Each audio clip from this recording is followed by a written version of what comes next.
I'm Leo from my brother, and I am testing out today the awesome new Land Rover Discovery Sport. Now this is extra special. It keeps clicking so I've got the thing in my pocket. It's extra special because it's HSE Luxury, which means that it's really, really special. It starts at 40 grand, so it's not a cheap one, but it was voted the best compact SUV by Auto Express this year, which is cool. 7 seats, which is great for a big family, or you can just put them down the back and have a really big boot. It's really, really cool. Obviously, like the Discovery, a little bit like a Evoque that we tested a couple of weeks ago. We're going to get in, have a whirl around, see what it's all about. Now, I'm sorry if I'm shouting, but I know it's quite loud here on the street. Just want to show you the boot here, which is really, really cool. This, you've got just the normal bit that comes over the top. But if you want to turn this configuration into a 7-seater, apparently you pull this hard, and then you pull again for this, and then it should be exactly the same. 2 pulls to get it down again. 1, 2. I'm getting to be quite a pro at these, Ellie, aren't I? That worked quite easily. So there you have it. You have the 7 seats. You would have a slightly slimmer boot, quite a bit slimmer, but you've still got a boot space. You can chuck a pram in there. All in all, this is a really wicked car. I love it. Can't wait to take it out for a spin again. So we are sitting inside this uber new cool car, and although it's compact, it is really, really spacious. What immediately I can see here, it's very, very similar. I don't know if you can see on the dashboard, Ellie, very similar to the Evoque, and it's just pretty wicked actually. Really, really smart. So I have my key, my keyless key, and I'm just gonna start it there. And I don't know if you can see up here, but something that they told us about, which is really cool, is they have these little buttons. This is SOS and breakdown recover. So if you're in a TIS, you just press one of those and they will come to you, which is very, very special. I love that. Really nice touch. So we're gonna slowly go off and hope that someone will let us in. As normal, we're just gonna spin around the block, see what it's all about. Can't get the music on because you get in trouble with having various charts on in the background, but this looks really slick, and I hear that the sat nav is very, very good. It's up another stage. We're also going to try maybe later the parking assist, because people on YouTube often say that I am the worst parker and they're not impressed with the park assist either, so we'll give it a whirl and see what happens. It's obviously got the eco thing here because I can hear it going on and off every time I move inch forward. They're gonna let me go, I hope.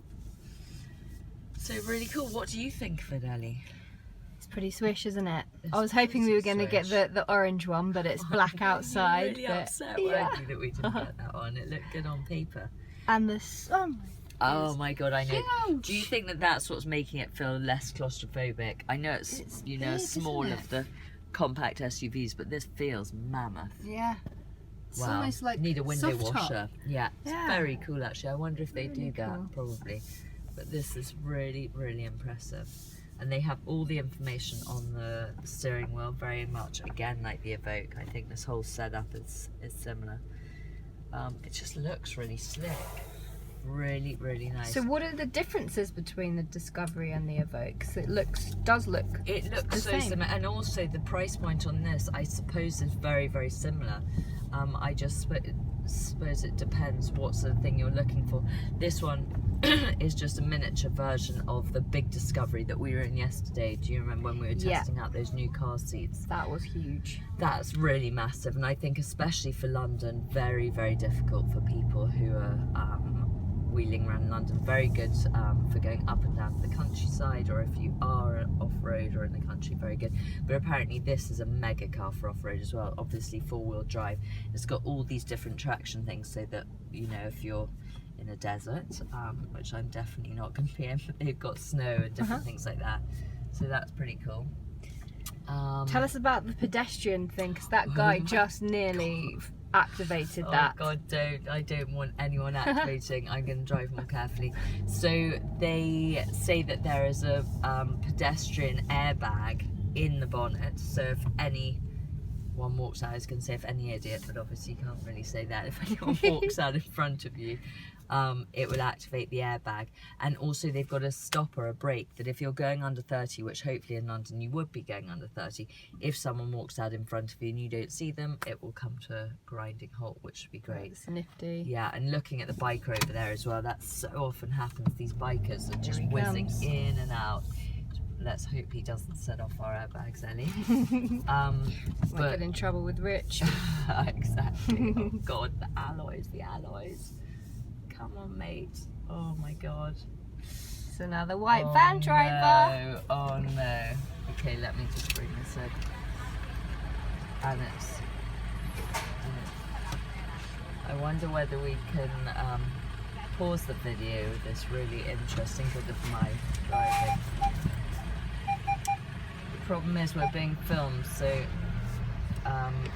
Land Rover will know if we scuff up the Yes, that's beautiful true. brand new alloys. Okay, well there are plenty of spaces, so I wonder, shall I just try the parking system now with you in it? Yep. And then the people Silence the people. Yeah, who are avidly watching if there's a problem. Our It's not YouTube being so fans. bad. Our YouTube fans. This one is for you. I am going to put my indicator on now because I see one and hope that this guy behind me is going to know what I'm doing. It's found one. So far so good. And space found. Stop and release. Press select R and wait. Okay, so you can see what's happening. It feels so wrong. It's just weird doing this. Don't get the alloys. Now what's it saying? Okay, parallel parking with reverse. There we go. Can you see it straightening up? Yeah. Stop and wait. Then you put it into drive. Drive Wow. forward with care. That guy's getting a little close for comfort. that What's is he doing? lovely. And that's about it. Now, I'm not exactly like I would like to think that I could park as well as this. We have a good 30 centimetres away from the curb, but that's pretty good. And the great thing about this is it really does get you into a squeeze. If it says it can find somewhere, it can get you in, even if, like a real Austin Powers moment, even if you have a tiny bit either side. So that's pretty cool. I like that feature, and I know a lot of the cars are getting it now. So overall, out of 10, I think it would definitely be a good 9.